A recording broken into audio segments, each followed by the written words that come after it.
Hello दोस्तों, good morning, नमस्ते, राधे राधे दोस्तों। तो आज सुबह की मॉर्निंग हो रही है 5:30 से। तो 5:30 4 बजे इतना टाइम तक मेरी आँख खुल जाती है। तो मैं अलार्म लगा कर नहीं सोती हूँ, फिर भी मेरी आँख खुल जाती है क्योंकि मेरा इसी समय होता है उठने का।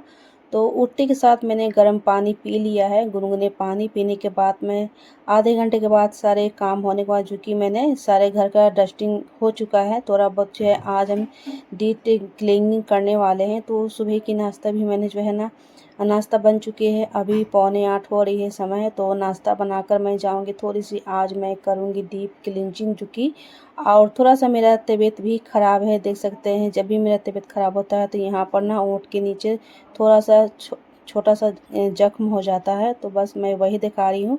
और फेस काफ़ी ज़्यादा जो है मेरी ये उतरी हुई है, जिससे कि मेरी तबीयत ख़राब होती है, थोड़ी सी फीवर भी लग जाती है। तो हमारी इस तरह की कुछ हालत हो जाती है। तो चलिए आज हम दोस्तों, आज हम अपने वीडियो के माध्यम से 5 नियम जानेंगे कि कैसे हम अपने घर को सुंदर, साफ सुथरे और कैसे बनाकर रख सकते हैं, और फैमिली को कैसे खुश रख सकते हैं। तो चलिए 5 नियम आप सभी के साथ वीडियो के माध्यम से शेयर करेंगे, और मैं काम भी करूंगी और इस नियम को भी साथ साथ मैं बात करूंगी। तो सबसे पहले मैंने जो है लंच बनाकर आ गई, और मैं यहाँ थोड़ा सा डीप क्लींजिंग करूंगी, जैसे कि सोफ़े हटाकर, क्योंकि सोफ़े के पीछे ना काफ़ी डस्ट आ जाता है। कभी कभी हफ्ते में 1 या 2 बार मैं सोफ़े हटाकर ना अच्छे से डस्टिंग करती हूँ। और क्योंकि अभी जो है ना गर्मी का मौसम है, और गर्मी के मौसम में ना कभी कभी बीच में हफ्ते में 1 दिन या 2 दिन थोड़ी सी धूल मिट्टी बहुत ज़्यादा आ जाती है। और विंडो के साथ जो है ना, विंडो के पास बहुत ज़्यादा धूल आ जाती है, क्योंकि गर्मी का मौसम है। गर्मी के मौसम में धूल काफ़ी रूम के अंदर, घर के अंदर आ जाती है। इसलिए मैं थोड़ा सा जो है हफ्ते में 2 बार इस तरह के जो है पर्दे के हटाकर, सोफ़े हटाकर मैं अच्छे से क्लींजिंग कर लेती हूँ। तो यहाँ मैं कर रही हूँ। और 5 नियम ऐसे हम बताएंगे कि जो कि अपने जीवन में अगर जब भी अपनाएंगे ना, तो ये 5 नियम अपनाने से आपके जीवन काफ़ी ज़्यादा जो है स्वर्ग जैसा महसूस करेंगे, और अपने आप को भी फील अच्छा करेंगे। एक सुंदर स्वर्ग बनाने के लिए कुछ नियम का पालन करना महत्वपूर्ण ही होता है, जैसे कि बड़े बड़े का सम्मान करना, एक दूसरे की बात सुनना, प्रेम और सहयोग से रहना, और घर का स्वच्छ रखना। इन नियम के पालन से घर में शांति, प्रेम और सुख समृद्धि बनी रहती है। जैसे कि 5 नियम जो घर के सुंदर स्वर्ग बना सकती है। पहला, बड़ा का सम्मान करें। घर में बड़े का आदर और सम्मान करना बहुत ही ज़रूरी होता है। उनसे विनम्रता से बात करें, उनकी राय का महत्व और उनकी ज़रूरत का ध्यान रखें। दूसरा, एक दूसरे की बात सुने।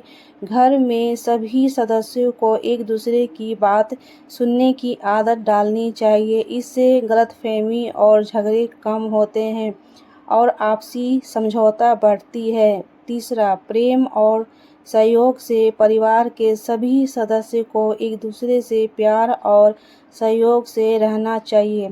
घर में प्रेम माहौल होने चाहिए, जहां सभी लोग एक दूसरे के सम्मान करते हैं और एक दूसरे की मदद करते हैं। अच्छा, हम फैमिली को इतना अहमियत क्यों देते हैं? हम फैमिली को अहमियत इसलिए देते हैं कि अगर सामने वाले को अगर हम अहमियत देते हैं, तो कल होकर वो भी हमें अहमियत दे। तो हम एक दूसरे को अगर सम्मान ना करें, तो तीसरा क्या सीखेगा? आपसे बच्चे क्या सीखेंगे? अगर बच्चे के सामने एक दूसरे को सम्मान करते हैं, बच्चे भी आगे चल के आप ही के नक्शे कदम पर चलते हैं। कोई ऐसा हम कदम ना उठाएं कि बच्चे हमारे कुछ ऐसा जो है गलतफहमी में रहे या तो करें। तो कुछ बच्चे के सामने कुछ अच्छा बात करें, अच्छे सीख दें, जो कि आपके फैमिली के अनुसार आपके बताए हुए रास्ते पर हमेशा ये ध्यान रखें कि हमारे फैमिली में किस तरह से जो है शिष्टाचार रहती है। ये सारे चीज़ एक एक छोटी से छोटी जो पॉइंट बात होती है ना, बच्चे आजकल जो है काफ़ी कैच कर लेते हैं। तो बच्चे के सामने कुछ ऐसा जो है गलत बात नहीं करनी चाहिए, या तो गलत बातों में नहीं रखनी चाहिए। किसी अगर कोई बड़े कोई बात कर रहे हैं, तो वहाँ थोड़ी सी बच्चे को थोड़ा सा अवॉइड करें, कि वहाँ दूसरे रूम में जो है ना अपने जो पर्सनल बात होते हैं वो वहाँ पर रखें। तो कुछ इस तरह के जो नियम, हर घर के जो है नियम अलग अलग होते हैं, तो अपने घर के नियम के अनुसार ही करना चाहिए। जैसे कि आपके फैमिली बड़े हैं, दादाजी है, दादी जी हैं, क्योंकि हमारे घर में तो अभी नहीं है, कोई बड़े नहीं है, तो मैं ही जो है सारा कुछ करती हूँ। बच्चे को कैसे केयर करना, ये सारा ज़िम्मेवारी जो है, एक ज़िम्मेवारी ऐसा होता है ना कि आपको बड़कपन ही बना देता है। जैसे कि आपको इतनी एज ना होने पर भी जो है ना, समाज, दुनियादारी, ज़िम्मेदारी आपको एक सीख देता है कि आप किस तरह से अपने परिवार को हैंडल करना है और कैसे चलाना है। ये सारे चीज़ समय रहते ही सीखना ही पड़ जाता है और सीख भी जाते हैं। हमारे साथ तो बहुत ऐसा ऐसा घटना हुआ है कि मैं वीडियो में उतनी बता नहीं सकती, क्योंकि हमारे साथ जो हुआ है ना, बहुत बड़ा बड़ा घटना हुआ है, जो कि मैं वीडियो में एक दिन में तो जो है पॉसिबल नहीं हो सकता है। क्योंकि हमारा जर्नी में बहुत ऐसा हम कष्ट देखे हैं, ऐसा हम सिचुएशन देखे हैं ना कि आपको हम बता भी नहीं सकते हैं। ये एक दिन की बात नहीं है कि मैं एक ही वीडियो में सारे चीज़ मैं बता सकूं, क्योंकि हमारे साथ बहुत छोटी से छोटी सी बड़ी घटना ऐसा हो गया है ना कि मैं वीडियो में शेयर सोशल मीडिया में करना भी नहीं चाहती हूँ। अगर कमेंट करेंगे तो मैं बता सकूं, मगर मैं अपने मन से जो है आप सभी के साथ शेयर नहीं करना चाहती, क्योंकि मैं फैमिली में अकेली हूँ और सारी चीज़ को अकेली ही हैंडल करना पड़ता है। क्योंकि हमारे साथ कोई बड़े नहीं रहते हैं कि हमारे साथ अगर कुछ भी हो तो हमारे बड़े कुछ देख सकें, और मैं सारे चीज़ को अकेली ही हैंडल करती हूँ। तो बच्चे भी मैंने जो है अकेले ही पाला है, छोटे से लेकर बड़े मैंने किया है। अभी ज़्यादा तो बड़े नहीं हुए हैं, ज़्यादा बड़े नहीं हुए, अभी छोटे ही हैं, मगर फिर भी कुछ दिनों में जो है बड़े हो जाएंगे। धीरे धीरे बच्चे जो है ना, कहते हैं ना कि जब बच्चे पर कुछ जिम्मेदारी बढ़ती है तो कुछ न कुछ सीख जाते हैं। तो हम जैसी जिम्मेदारी लेते हैं ना, तो बच्चे भी कुछ न कुछ सीख ही जाते हैं। कहते हैं कि बच्चे माँ बाप से ही सीखते हैं, तो फैमिली से ही सीखते हैं, क्योंकि हमारे ऊपर किसी बड़े का हाथ नहीं है। हर एक चीज़, छोटे से छोटे जो भी काम होते हैं तो खुद ही करना पड़ता है। और ये ही कारण है कि कुछ कम समय में ही मैंने ना जो है ना बहुत जर्नी देख चुकी हूँ, और लाइफ स्टाइल में क्या क्या दुख होते हैं, क्या सुख होते हैं, इतनी कम समय में बहुत चीज़ मैं समझ चुकी हूँ और देख भी चुकी हूँ। इसलिए मुझे समाज से ना बिल्कुल ही नफ़रत हो चुका है। जैसे कि लोग, परिवार होते हैं ना, समाज होते हैं ना, ये कोई काम नहीं देता है। जो भी काम देता है अपने सूझबूझ से और दिमाग से ही काम देता है। तो यहाँ देखिए, मेरे ये लिविंग रूम जो है अच्छे से मैंने सफाई कर दिया है, सिर्फ तो यहाँ मैं पोछा लगा लेती हूँ पूरे हॉल में और लिविंग रूम में। तो चौथा, घर को स्वच्छ रखना, घर को साफ सुथरा रखना और व्यवस्थित रखना बहुत ही ज़रूरी होता है। इससे घर का माहौल भी साफ और सकारात्मक रहता है। पाँचवा, भगवान की पूजा करें। घर में भगवान की पूजा करना और धार्मिक अनुष्ठान का पालन करना घर के शांति और समृद्धि से भर देना।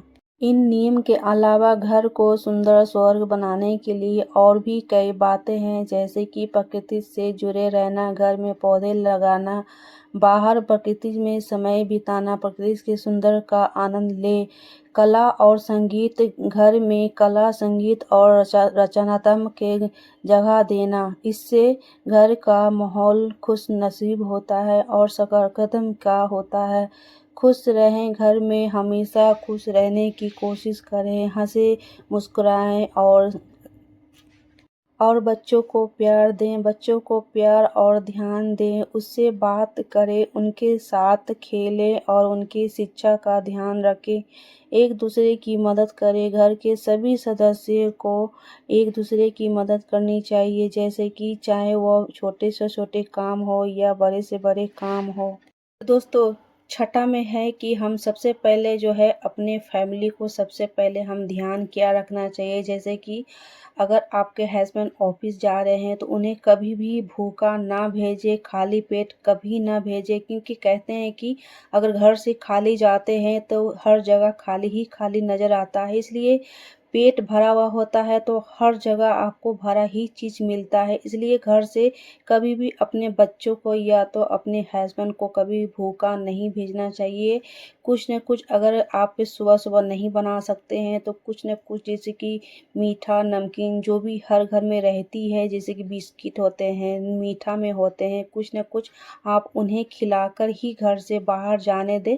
तो कुछ नियम ऐसा होता है ना कि अपने नियम में, जैसे कि बहुत सारे महिला ऐसे होते हैं कि काम करने में काफ़ी जो है आलसी हो जाते हैं और सुबह-सुबह जल्दी नहीं उठ पाते हैं। अगर नहीं उठ पाते हैं तो कुछ मीठा खाकर ही अपने हस्बैंड को बाहर भेजना चाहिए। तो मैं आज बनाने जा रही हूँ पालक पनीर की सब्ज़ी, जो कि काफ़ी दिन से जो है ना कुछ दिनों से जो है पालक ला के रखी थी, तो मैं सोची क्यों ना आज हम पालक पनीर बनाते हैं, कुछ हेल्दी सा खाना बनाते हैं, क्योंकि हफ्ते में 2-3 बार हमारे यहाँ हेल्दी खाना ही बन ही जाता है, जैसे कि मशरूम की सब्ज़ी, मटर की सब्ज़ी। आज हम बनाने जा रहे हैं पालक की सब्ज़ी। तो पालक की सब्ज़ी की जो है ना, पालक पनीर की सब्ज़ी मैंने बहुत बार वीडियो में शेयर कर चुकी हूँ कि कैसे हम बनाते हैं और इसका ग्रेवी कैसे हम बनाते हैं।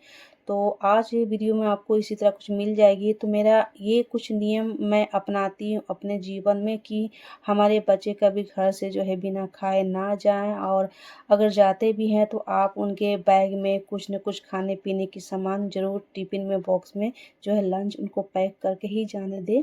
सुबह में अक्सर जो बच्चे होते हैं ना, सुबह-सुबह जो है नखरे करते हैं, खाना नहीं पसंद करते हैं। तो मैं क्या करती हूँ कि सुबह-सुबह जो है ना, कुछ भी का जूस होता है ना, जैसे कि बीटरूट का जूस होता है, अंगूर का जूस होता है, या तो एप्पल का जूस होता है, कुछ भी का जूस होता है ना, तो मैं सोचती हूँ कि ना कुछ खाली पेट जो है बच्चे स्कूल ना जाए, कुछ न कुछ मुँह में डाल कर ही खाकर जाएँ। अगर कुछ नहीं खाते हैं तो आप उन्हें हल्का-फुल्का नाश्ता भी बना के दे सकते हैं। अगर बच्चे आपके खाते हैं तो कोशिश करें कि जल्दी से जल्दी नाश्ता बनाकर बच्चों को खिलाकर ही घर से भेजें स्कूल। अच्छा, ऐसा क्या होता है ना कि कभी-कभी इतनी ज़िम्मेदारी बढ़ जाती है कि हम लेडीज़ लोग, हम महिला लोग जो होते हैं ना, कभी-कभी बहुत ज़्यादा ज़िम्मेदारी लेने के कारण जो है, हम लोग के शरीर के अंदर काफ़ी ज़्यादा कमज़ोरी हो जाता है। तो कमज़ोरी को दूर करने के लिए जैसे कि आप हेल्दी खाना खाएँ, जैसे कि हेल्दी फ्रूट लें, जूस लें, ड्राई फ्रूट खाएँ, और अपने लंच में जो है हेवी, जैसे कि दोपहर के समय जो है बनाना ले लें, जूस ले लें, कोई भी ऐसा फ्रूट ले लें जो कि आपके हेल्थ के लिए काफ़ी अच्छा हो। तो ये कुछ खाने-पीने के हिसाब अलग होते हैं, जैसे कि कभी-कभी हम लेडीज़ लोग ऐसा करते हैं कि काम के चक्कर में हम कुछ खाना-पीना समय से नहीं खा पाते हैं, उसके कारण जो है हम लोग का बहुत वीकनेस आ जाता है, कमज़ोरी आ जाता है। उस बीच में क्या होता है कि बिल्कुल काम करने का बिल्कुल मन नहीं करता है, तो कुछ ऐसा अपने प्रोटीन लेना चाहिए, जैसे कि आप पालक की जूस भी पी सकते हैं, लौकी के जूस पी सकते हैं, करेले के जूस पी सकते हैं। बहुत सारे जूस जो है ना, हम सब्जी के निकाल कर पी सकते हैं, जैसे बीटरूट का जूस होता है, कैरेट का जूस होता है। तो जिस मौसम के हिसाब से जो भी सब्जी के आप जूस ले सकते हैं, रोज़ाना आप डेली सेम नहीं लें, बदल-बदल के लें, जैसे कि लौकी की, मौसम्मी की, ये सारे जूस जूस जो होते हैं ना, काफ़ी ज़्यादा हेल्दी होते हैं और प्रोटीन से भरा होता है। तो मैं क्या करती हूँ कि किसी दिन कुछ और ले लेती हूँ। आज मैं लौकी का जूस ली तो कल मैं पुदीने के जूस भी बनाकर आप उसको एक नींबू निचोड़ कर हल्का-सा नमक डालकर पी सकते हैं। पुदीने के जो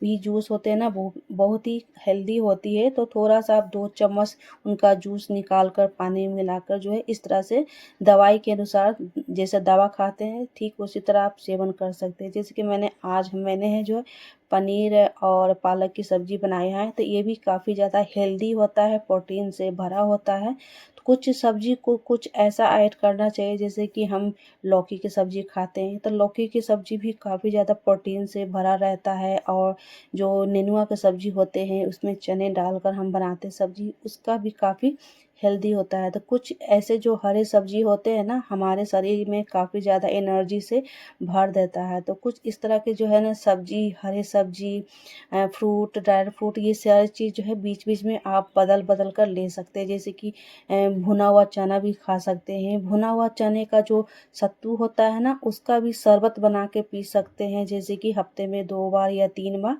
कभी भी सुबह में मॉर्निंग में टाइम मिले तो आप बना लें। तो मैं उसके बाद जो है ना, सुबह की मैं दोपहर के लंच बनाने के बाद मैं जो है ना, जो शाम को मैं गोपाल जी के लिए भोग बना रही हूँ, क्योंकि सुबह में मैंने तो फ्रूट का लगा दिया था, तो शाम को मैं बना रही हूँ साबूदाना की खिचड़ी, जैसे कि खीर होते हैं दूध का, तो वही बना रही हूँ। तो और शाम को मैं दिया बाती करूँगी ना, तो भोग बना के मैं रख लेती हूँ शाम को भोग लगाने के लिए, क्योंकि आज मंडे था, तो मंडे के दिन मैं कुछ कुछ नियम ऐसे रखती हूँ, जैसे कि हमारे यहाँ महादेव का भी पूजा होता है।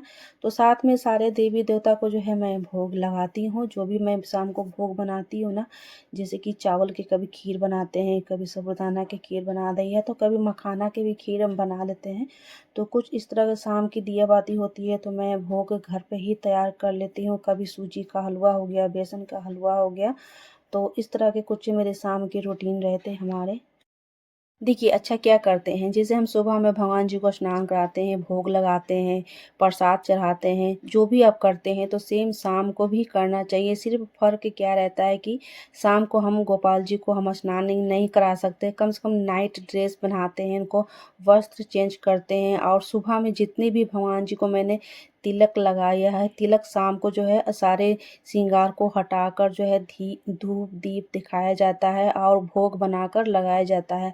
अच्छा क्या कर सकते हैं, भोग नहीं बना सकते हैं तो कुछ मीठा में जैसे बतासे होते हैं, ड्राई फ्रूट होते हैं, कुछ मिठाई है तो मिठाई का भी भोग लगा सकते हैं। हमारे यहाँ जो नियम होता है ना, तो सेम जैसे सुबह में होता है तो सेम शाम को भी होता है। जैसे कि सारे भगवान जी को गीले कपड़े से साफ करना, जितनी भी सुबह में श्रृंगार हुआ है सारे शाम को श्रृंगार हटाकर ताजे जल रखकर भोग लगाकर दिया बाती धूप दीप दिखाया जाता है। इस तरह से शाम को भी ठीक सुबह वाला ही पूजा शाम को होता है। तो हमारे यहाँ नियम आज से नहीं वर्षों से चलते आ रहा है, तो ये नियम मैं ही लागू की हूँ। ऐसे तो बड़े नहीं करते थे, मगर मैं जब से इस घर में आई हूँ तो कर रही हूँ।